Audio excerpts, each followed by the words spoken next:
Boa noite, começa agora mais um Giro TV, nesta sexta-feira, feriado, Dia do Trabalho, e hoje um programa especial. Vamos conversar com o secretário de Estado da Saúde, Nésio Fernandes, e para ajudar a comandar essa entrevista, eu dou boa noite para ela, minha companheira aqui de TV, que está hoje de casa nesse feriado, Verônica Salazar. Boa noite, Verônica. Boa noite, Lucas. É isso mesmo. A gente vai estar hoje de casa entrevistando o secretário de Estado da Saúde, Nésio Fernandes. Então vamos virar para cá, para a nossa telinha, para começar a conversar com o secretário Nésio Fernandes. Secretário, boa noite, obrigado por falar com o Giro TV neste feriado de 1º de maio. Gostaria de saber do senhor, primeiramente, em relação às atitudes do governo em relação à pandemia e, nesse momento, no começo do mês de maio, em que estado estamos, em que patamar estamos no avanço da pandemia? Muito se fala sobre curva de ascendência, sobre curva de contaminação. Em que estágio o estado do Espírito Santo está hoje em relação à pandemia do coronavírus? Boa noite. Olá, boa noite. Obrigado pelo espaço, pelo convite. Até o presente momento, nós temos vencido a pandemia no estado do Espírito Santo. Um conjunto de medidas tomadas, lideradas pelo governador Renato Casagrande, pelos prefeitos, a convergência de vários atores sociais, econômicos, foi fundamental para o estado que foi o terceiro estado da República a diagnosticar um primeiro caso de Covid, a poder transcorrer por mais de 2 meses de evolução da doença, sem ter tido o colapso dos seus sistemas, como ocorreram em outros estados e em outros lugares do mundo. Então, até o presente momento, o Estado do Espírito Santo tem acertado em todas as medidas proporcionais a cada etapa da transmissão e da evolução da doença no nosso estado. Nós conseguimos garantir o acesso a todos os pacientes que necessitaram leitos hospitalares, ventiladores, equipes médicas treinadas de alta qualidade. A nossa letalidade é uma das menores do país, com alta capacidade de testagem, com alta capacidade de internação dos pacientes graves. Nós, no estado do Espírito Santo, hoje não temos nenhum óbito suspeito que é enterrado sem a investigação laboratorial. Nós temos um dos melhores sistemas de notificação, uma base de dados muito qualificada para poder fazer análises e estudos com muita transparência, né, no manejo da pandemia, e temos startados aquilo que foi planejado em fevereiro no nosso plano de contingência, no plano de atenção hospitalar para o Covid. Então, neste exato momento, nós temos aí a abertura da segunda fase de expansão de leitos para o Estado do Espírito Santo, com mais de 800 leitos que vão ser disponibilizados de enfermaria e de UTI nos próximos dias para atenção exclusiva ao Covid. Existe um conjunto grande de obras nas unidades hospitalares do Estado que vão ser inauguradas em fevereiro e em junho, que vão reforçar ainda mais a capacidade e garantia do acesso à população. Nós estamos, de fato, também acertando, até o presente momento, na previsão dos momentos da pandemia. Não é possível acertar os números, você nunca consegue fazer uma projeção dizendo, tal dia vão ser tantos casos, né? Não é honesto, do ponto de vista acadêmico, científico, fazê-lo, mas nós podemos traduzir a intensidade e qual momento. E nós estamos, de fato, no momento de aceleração da curva, que pode chegar, nas próximas semanas, a desenvolver um platô de manutenção desse crescimento, desses casos, e depois entrar numa fase de desaceleração. Uma convicção que nós temos hoje é que o desenvolvimento da pandemia não vai ocorrer como uma onda única, como ocorreram em outras pandemias. Nós podemos ter diversas ondas de diferentes proporções até o desenvolvimento de tratamento específico e de uma vacina. Verônica? Agora, secretário, a gente está entrando na fase mais crítica, né, da doença no Brasil e no Espírito Santo também. O Estado se preparou, né, com essa questão dos leitos e com outras situações aí para atender bem o paciente. Agora, existe uma parcela da população que não entendeu, né, a gravidade da situação. Como o senhor avalia a indisciplina social, né? O que pode ser feito nesse sentido? A indisciplina social é, neste momento, o maior risco a todo o enfrentamento da pandemia.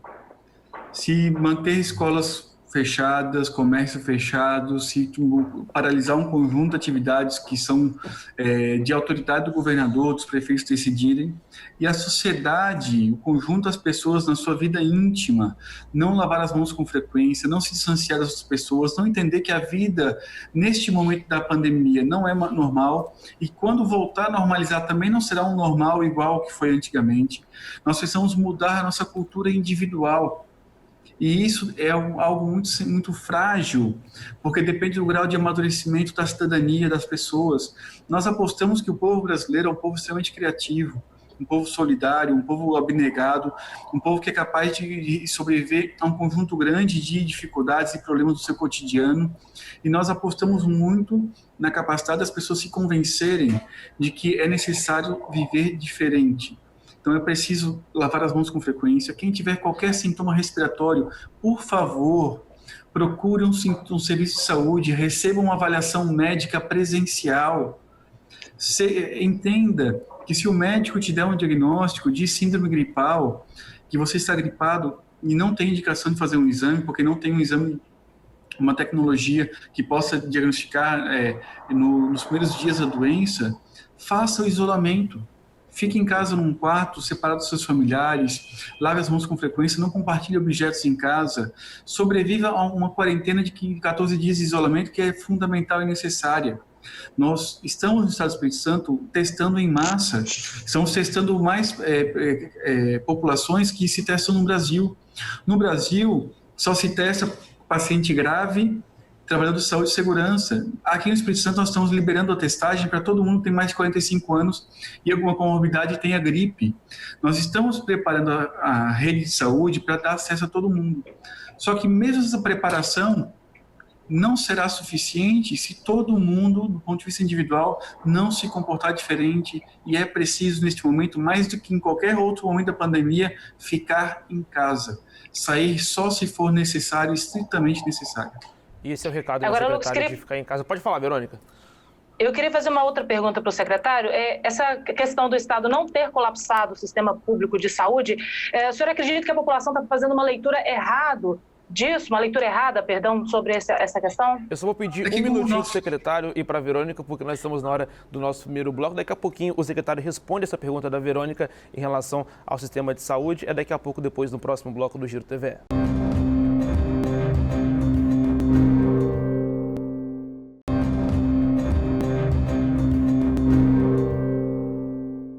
Já estamos de volta com o segundo bloco do Giro TVE desta sexta-feira, feriado 1º de maio, Dia do Trabalhador, e para hoje com uma conversa especial com o secretário de Estado da Saúde, Nésio Fernandes. Antes do final do primeiro bloco, a Verônica fez uma pergunta para o secretário. Vou pedir para a Verônica repetir essa pergunta para a gente dar seguimento à nossa conversa. Verônica.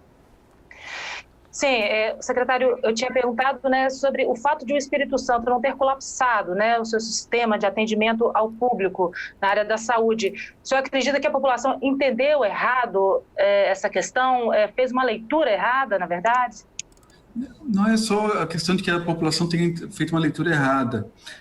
Nós hoje não temos, por parte do governo federal, uma propaganda na televisão reconhecendo a pandemia, estimulando lavar as mãos, estimulando as pessoas a mudarem comportamento. Então, quando existem divergências nas narrativas nacionais que são apresentadas e uma polarização da sociedade, e no nosso estado nós tomamos as medidas adequadas, proporcionais e corretas, e não ocorreu o colapso, então alguns setores da sociedade passam a traduzir que, como não houve o colapso, é porque não tinha necessidade de tudo isso. Então, assim, é importante ter a maturidade, a honestidade intelectual no reconhecimento da assertividade da liderança do governo Casagrande, dos prefeitos, de todo o conjunto de atores sociais e poderes que apoiaram as medidas e que permitiram que a gente tivesse esse desempenho. Então, assim, é importante que a população reconheça que não ter colapsado é uma virtude na nossa capacidade como capixabas de ter enfrentado um momento que o mundo não está sabendo manejar, um momento em que muitos estados já colapsaram e que até o presente momento esse conjunto de esforços foi suficiente para poder impedir que a gente colapsasse.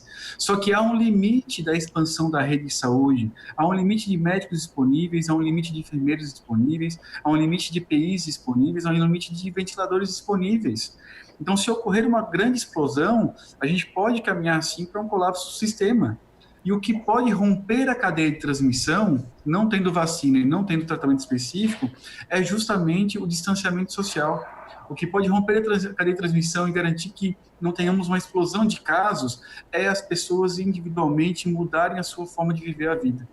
É isso aí, secretário. Só para pegar esse gancho da Verônica em relação ao colapso do sistema de saúde, eu gostaria que o senhor falasse com a gente em relação à capacidade atual do Estado com os leitos de enfermaria e de UTI. Foi anunciado um aumento nesse número de leitos, mas a pergunta específica é em relação à capacidade de aumento real desses leitos, de contratação de respiradores, de compra de unidades, de hospitais de campanha. O Estado tem algo planejado nesse sentido? E fala um pouco para a gente também em relação ao diálogo que o Estado tem com a rede privada e filantrópica de saúde aqui do Estado. Nós temos uma capacidade de expansão de leitos de enfermaria e de UTI que não depende da aquisição de novos ventiladores, de poder chegar até 800 leitos de enfermaria e leitos de UTIs no Estado do Espírito Santo, agora no início de maio. No entanto, e isso representa aquilo que a gente pretende chegar com a segunda fase de expansão de leitos no Estado do Espírito Santo, que nós já anunciamos. Ocorre que a terceira e a quarta fase de expansão de leitos, ela depende da chegada de ventiladores e da contratação de mais pessoal. E nós temos uma capacidade instalada com o setor filantrópico e privado que ele pode ser expandido e contratualizado para fins de expansão dessa oferta de leitos. Então, nós já temos uma relação histórica consolidada de compra de leitos da rede privada e filantrópica, e nós estamos expandindo essa compra neste momento para poder garantir a oferta de leitos para a população capixaba. Verônica. E, secretário, qual a opinião do senhor com relação aos testes rápidos, né, esses de farmácia que têm sido disseminados aí na mídia? Os testes rápidos, primeiro deixar claro que eles não são rápidos, porque eles só possuem recomendação de serem feitos a partir do 7º e 10º dia de evolução da doença, dos sintomas. Então, ninguém pode ficar em casa esperando dar 7, 10 dias para procurar um médico. Quando você tiver qualquer sintoma respiratório, deve procurar uma avaliação de um serviço de saúde, de alguém que tem um CRM, para poder diagnosticar você e fazer um diagnóstico diferencial. E se for uma síndrome gripal, sem sinais de alarme, você fazer o isolamento por 14 dias. Se for um paciente com mais de 45 anos, com uma comorbidade, e que tiver qualquer sinal de alarme, já poder fazer uma internação no hospital ou indicar um exame imediatamente. Então, não esperem 7, 10 dias para poder procurar um serviço de saúde por conta de fazer o teste. E não façam o teste porque alguém espirrou do seu lado. Não façam o teste porque alguém foi positivo que você conheceu, você encontrou ao longo da semana. Não há indicação de testagem rápida para investigar suspeita da suspeita de um contato, por exemplo. Então, o uso inadequado desses testes rápidos pode ser uma verdadeira bomba atômica para a tradução das pessoas do que é a pandemia na vida delas. Então, é importante testar mais, mas para quem precisa, no período de evolução da doença e com devida notificação daqueles casos positivos. Secretário, e falando sobre testes ainda, o Estado do Espírito Santo, como disse o senhor no último fim de semana, vai iniciar um novo protocolo de testagem, o senhor citou, das pessoas já acima de 45 anos, e um outro anúncio foi em relação ao inquérito sorológico. Explica para a gente como é que vai funcionar esse inquérito sorológico em parceria com os municípios para justamente aumentar a capacidade de testes do Estado do Espírito Santo, não é isso?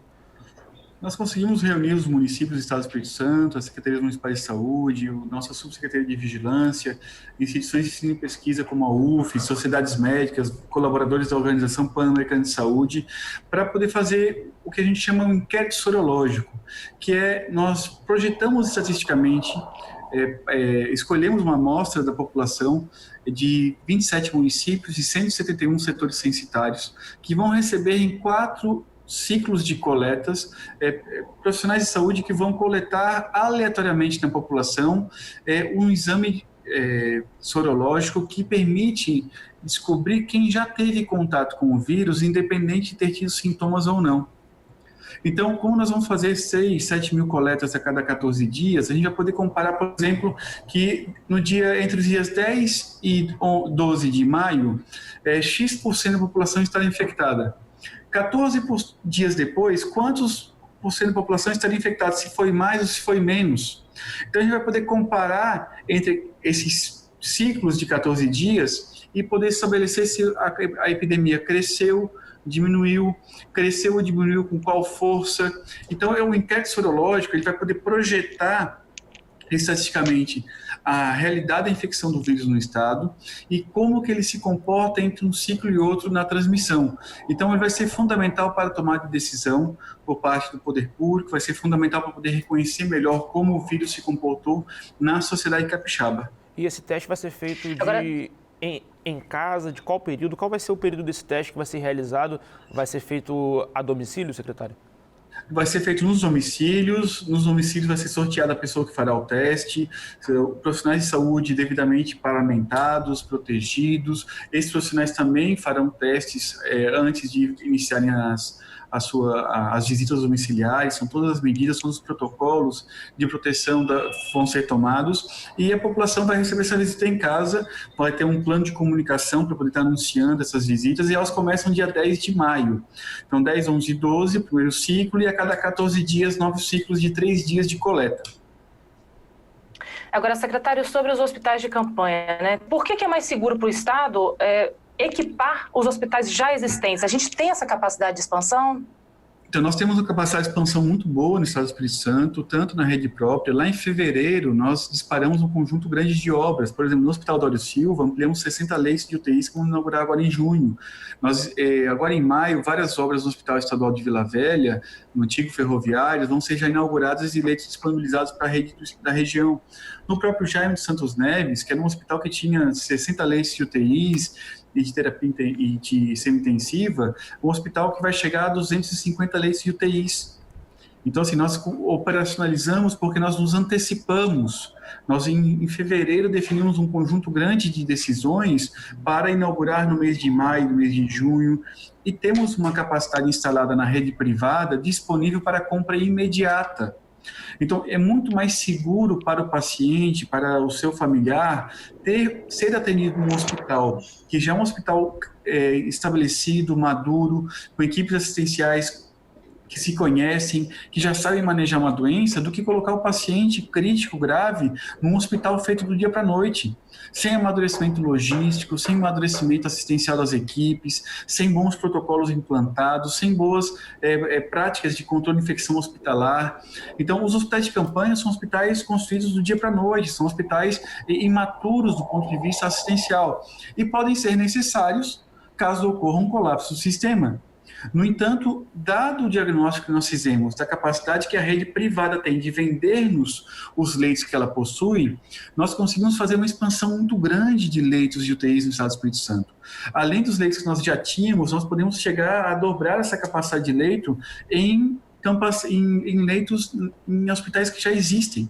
Então, a relação com os hospitais próprios, com os filantrópicos e com os privados, ela nos dá segurança nessa capacidade de expansão dos leitos. E existe um elemento objetivo. Vários hospitais de campanhas no país foram abertos e não conseguiram comprar EPIs, não conseguiram comprar ventiladores, não conseguiram montar equipes assistenciais completas. Nós temos um limite de recursos humanos também disponível no Estado. Nós temos menos de 180 médicos intensivistas com registro no CRM. Então, ainda que eu abra 400, 1.000 leitos de UTIs, eu preciso ter intensivista para trabalhar neles, eu preciso ter médicos habilitados. Eu não posso colocar um paciente crítico para ser cuidado por um médico recém-formado. O médico recém-formado, médicos generalistas, eles podem atuar na atenção básica, na UPA, podem atuar no pronto atendimento. Agora, o manejo de um paciente crítico, ele exige um profissional altamente qualificado.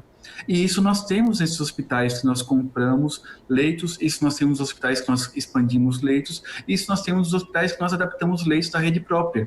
Então, a decisão nossa foi a decisão de ofertar uma expansão com a melhor qualidade assistencial que o povo capixaba merece e que a gente pode ofertar no Serviço Público de Saúde. Nós estamos conversando hoje no Giro TV especial dessa sexta-feira com o secretário de Estado da Saúde, Nésio Fernandes. Secretário, eu te pergunto agora em relação aos profissionais da saúde que estão nesse fronte, no combate direto à Covid-19. Já são mais de 800 profissionais contaminados com a Covid, um óbito nessa semana que foi registrado. Eu gostaria de saber quais são as precauções e qual é o plano de testagem, de tratamento com esse profissional que está na linha de frente no combate à Covid-19.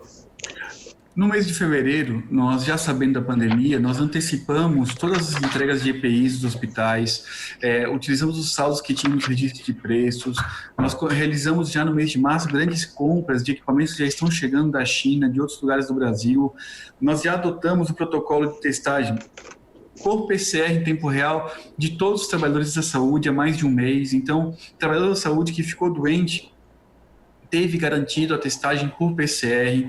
Nós estamos com uma grande mobilização de contratação de mais 2.500 profissionais para recompor os nossos hospitais. Então, um conjunto grande de medidas para poder garantir o acesso aos pacientes que precisem e a proteção dos trabalhadores. Além disso, nós estamos ofertando, a partir desse momento, um conjunto de quartos dos hotéis próximos aos hospitais que atendem Covid, para que trabalhadores que se sintam mais confortáveis, mais cômodos, mais protegidos, de não saírem de um hospital que tem uma alta carga de doença, uma alta intensidade de exposição, voltando para casa, poderem também se hospedar nesses hotéis a partir dos próximos dias. Então, é um conjunto de medidas para poder proteger e garantir aos nossos trabalhadores que são a primeira e a última linha de enfrentamento. Nós, da saúde, a gente estamos tanto na promoção, na prevenção, na redução do risco, como estamos no atendimento do paciente simples ao paciente crítico. Então, nós precisamos garantir todas as proteções aos trabalhadores e estamos operando nesse sentido. Bom, secretário, existe aí uma possibilidade, uma conversa no sentido de abertura do comércio, né? No caso, se não houver mudança de comportamento da população e rápido, o Estado pode caminhar aí para um lockdown? Sem dúvida alguma, que não havendo a colaboração da sociedade e as pessoas não internalizando a necessidade de mudança de comportamento e a gente não manter um grau de distanciamento de 55% do isolamento social no Espírito Santo, nós podemos ter um aumento abrupto de casos para além da capacidade do sistema privado e do sistema público de atender. E aí nós teríamos que obrigatoriamente caminhar para o lockdown no estado do Espírito Santo, em especial na Grande Vitória, em todos os municípios que estiverem vermelhos. Então é importante deixar claro para a população que a principal medida capaz de romper a cadeia de transmissão é o isolamento, é o distanciamento das pessoas, é o lavar as mãos, é o isolar os pacientes sintomáticos. E isso tem um manejo muito difícil porque depende da vontade individual de cada cidadão. Então, se isso não ocorrer, podemos caminhar para o lockdown. Nós não teremos lockdown se toda a sociedade colaborar e a gente tiver uma ruptura dessa cadeia de transmissão nessa fase de aceleração da curva, na fase de platô, e chegar à fase de desaceleração, de recuperação, mais rapidamente. É isso, secretário. Muito obrigado pelo esse Giro TVE de hoje. Já vou aqui despedindo do senhor e também da Verônica. Verônica, muito obrigado por esse Giro TVE especial. Papo muito esclarecedor com o secretário. E deixe sua mensagem final, secretário, para a gente em relação a esses tempos de pandemia, que vai durar ainda um tempo e com o trabalho do Estado, com a colaboração das pessoas, podemos dizer que venceremos essa pandemia, não é isso mesmo?